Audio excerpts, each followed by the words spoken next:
Good day viewers, welcome to another edition of the Daily Strange Stories. I'm John Brown. I hope you've had a fantastic weekend and are feeling refreshed and ready for the week ahead. Our lead story for today: President Cyril Ramaphosa's plan to step down after G20 summit, ANC in turmoil. This is how G20 Mantashe wants to trick Deputy President Paul Mashatile.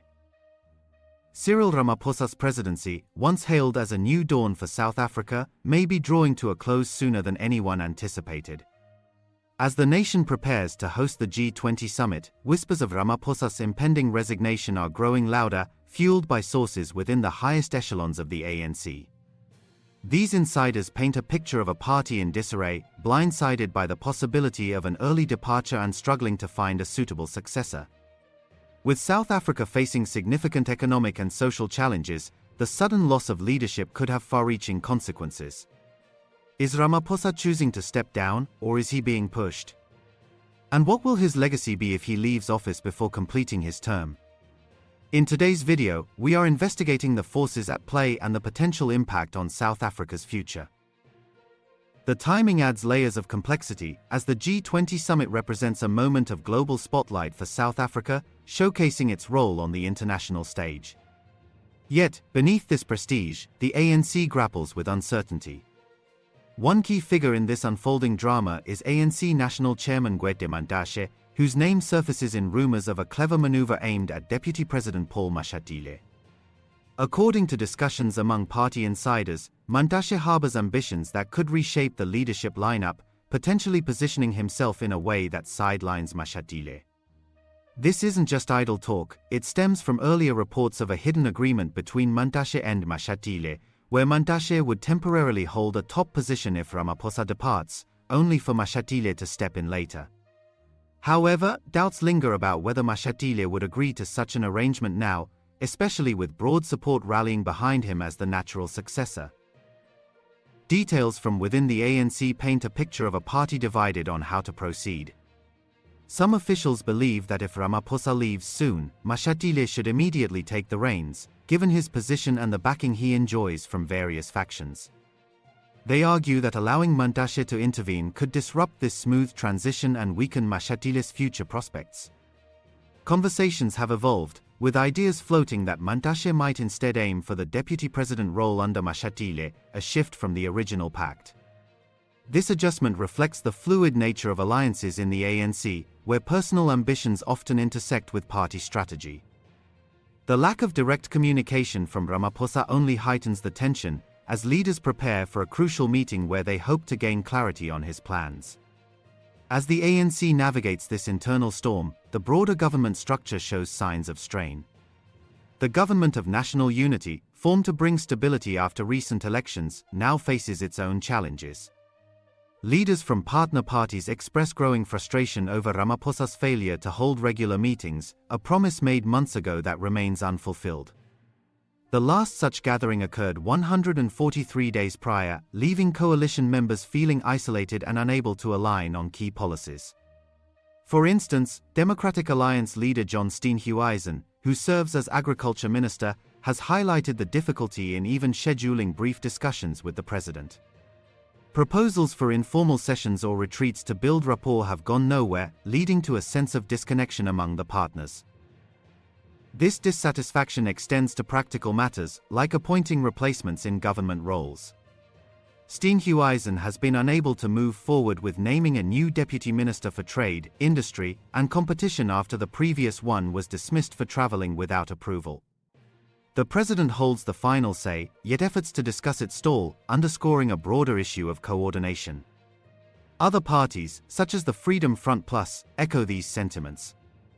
Their leader, Koen Mulder, has struggled to secure a meeting following his international engagements, questioning the very purpose of the unity government if basic access remains elusive. He suggests that meetings should happen at least every 2 weeks to foster unity and address disputes effectively.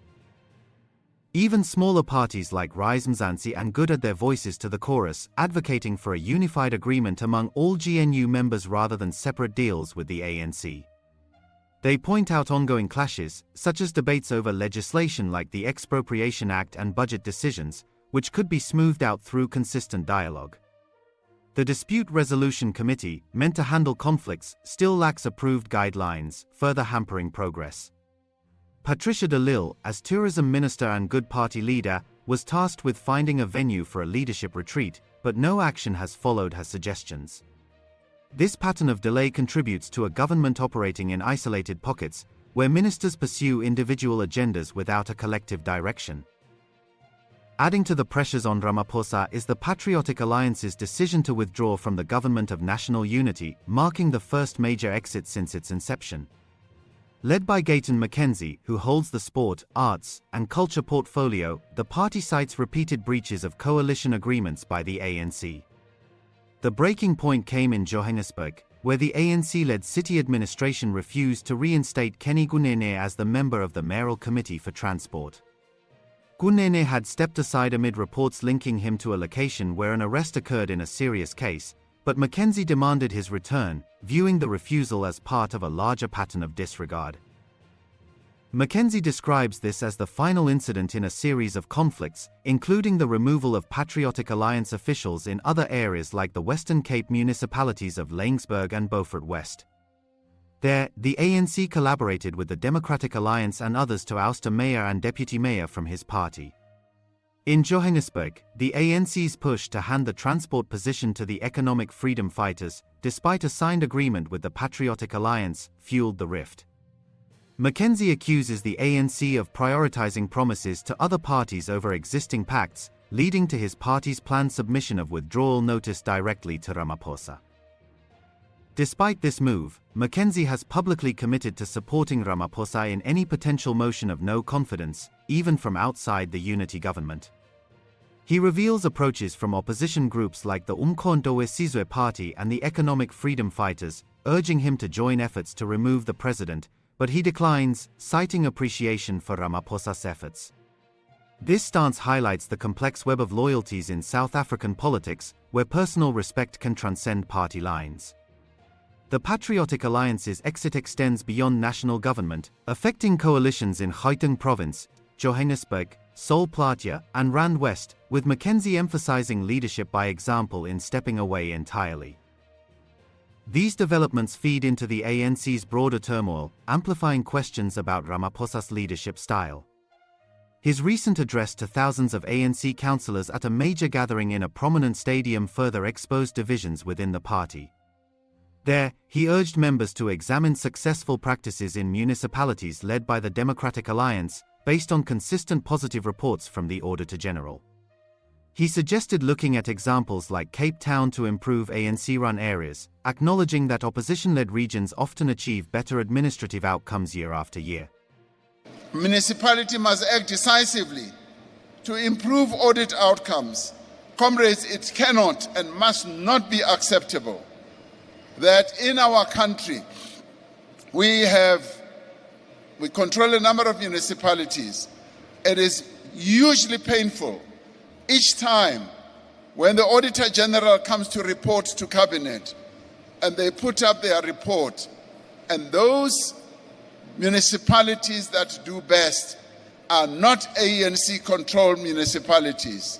And I can name it here because there's nothing wrong with competition.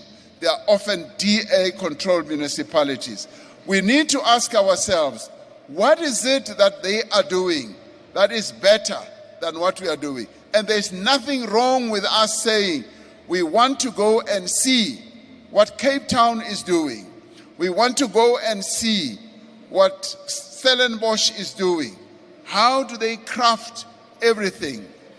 We need to be moving up the ladder of being good at what we do. We cannot forever stay at the bottom. It hurts me deeply when I continue to see that our municipalities sometimes tend to move even backwards. And you are the people who can improve that. The audit outcomes are important. I'm told by the Auditor General that a number of our financial statements are not even prepared at the council level. They are prepared outside. And even as they come back, they are often wrong. Now, what it means is that we do need to get capable people Our country is not short of people who understand numbers. It's not short of people who understand accounting. Let us go and get people who understand accounting. Unless we want the books to be cooked.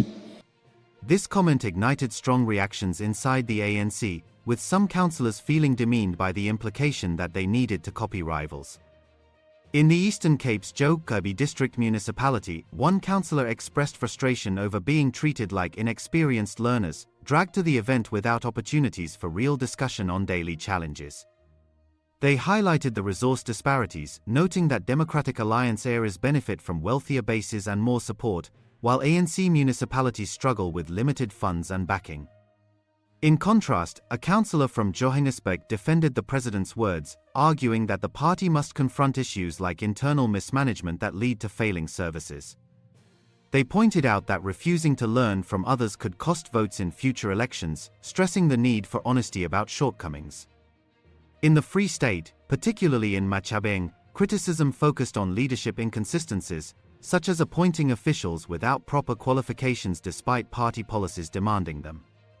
One councillor described the stadium event as a superficial show, ignoring deeper problems like court rulings against certain mayors who remain in position.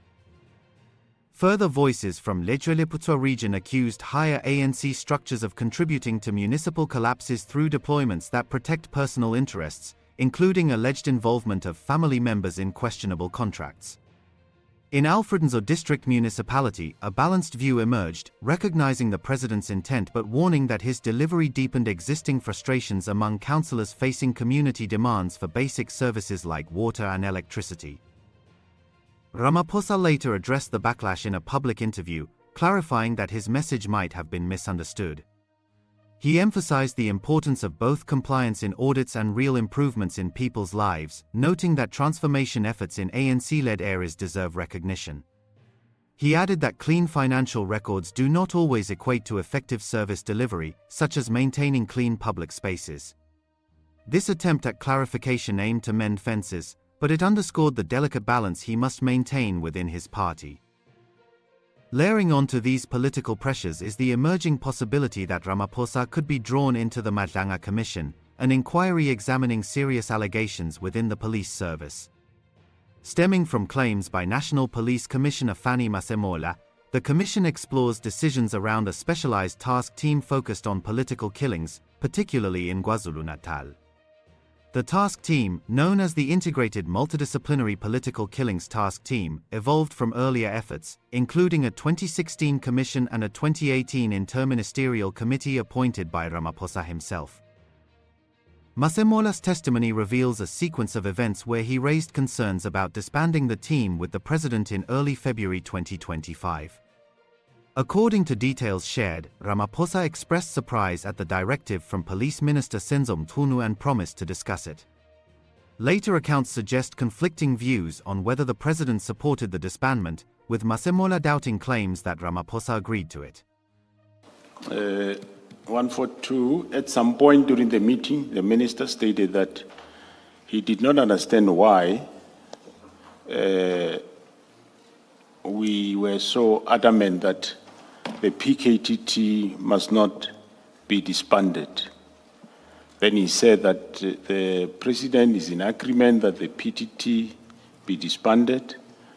I was quite taken aback by his revelation, since it was the president who, knowing about the effectiveness of the PKTT, had requested the PKTT to deploy to assist with the Fort Hare cases, murder investigations. Moreover, the president, in our last briefing on the PKTT, was satisfied with the performance. Of course, it's him saying it, so I wouldn't know whether what he's saying is true or not.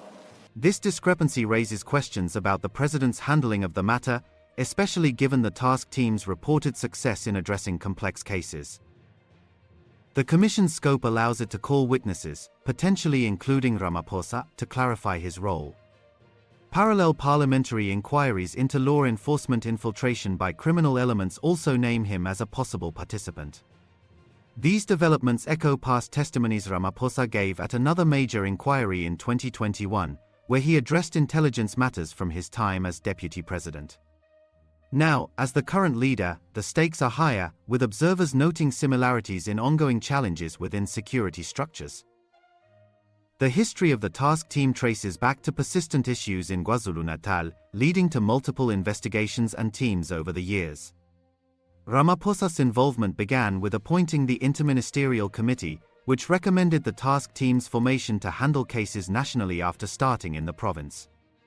Mashatile described feeling alarmed by the sudden order to dissolve it at the end of 2024, viewing it as a setback given the team's achievements. His meeting with Ramaphosa highlighted internal divisions, as police leaders pushed back against the decision, believing it undermined efforts against organized threats. Further testimony points to broader concerns about information leaks and influences within the security cluster, drawing parallels to previous eras of state capture.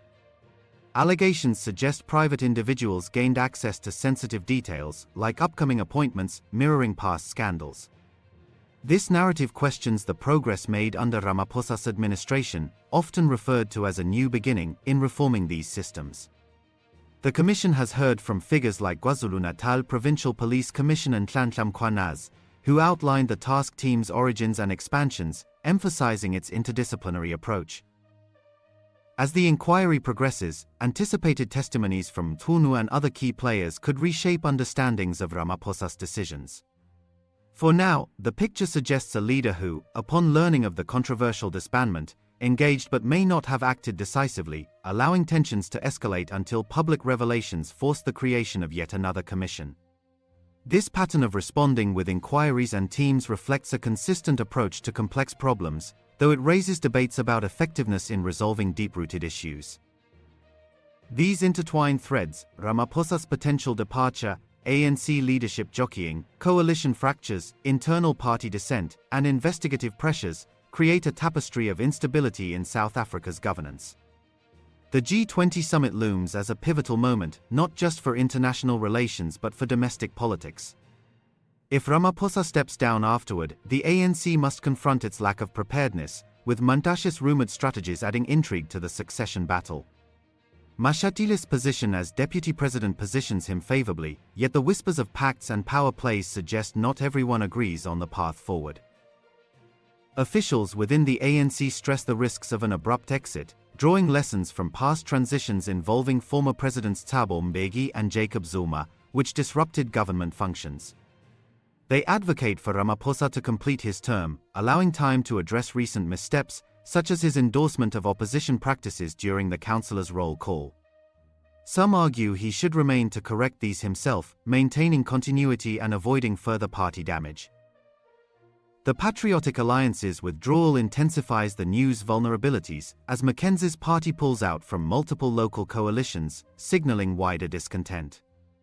His refusal to join anti-Ramaphosa efforts, despite leaving the unity government, shows nuanced alliances that could influence future votes. Meanwhile, coalition partners' calls for more engagement highlight a government struggling to coalesce, with silos forming in ministries like correctional services, home affairs, and sport. The Madlanga Commission's focus on police decisions brings another dimension, potentially requiring Ramaphosa to explain his actions in a public forum. Details from testimonies illustrate a chain of communications where concerns were raised but not swiftly resolved, leading to public confrontations and the inquiry's establishment. This connects to long-standing challenges in law enforcement, where factional interests have historically complicated operations. As these elements converge, the ANC's future hangs in the balance, with Ramaphosa's choices at the center. The party's national spokesperson has yet to address inquiries on these matters, leaving room for speculation. Other GNU parties like the Inkatha Freedom Party, United Democratic Movement, and Pan-Africanist Congress remain silent on the frustrations, but the overall mood suggests a need for renewed commitment to unity. In reflecting on this saga, one sees a nation at a crossroads, where leadership transitions could redefine priorities. The intricate details, from secret pacts and coalition breakdowns to commission testimonies, reveal the human elements driving political machinery. Viewers, what do you think Ramaphosa should do next? Stay and finish his term to stabilize the ANC, or step down after the G20 to allow fresh leadership, and why do you feel that way? Share your thoughts in the comments below. Thanks for watching this news bulletin. Please share your opinion in the comments section.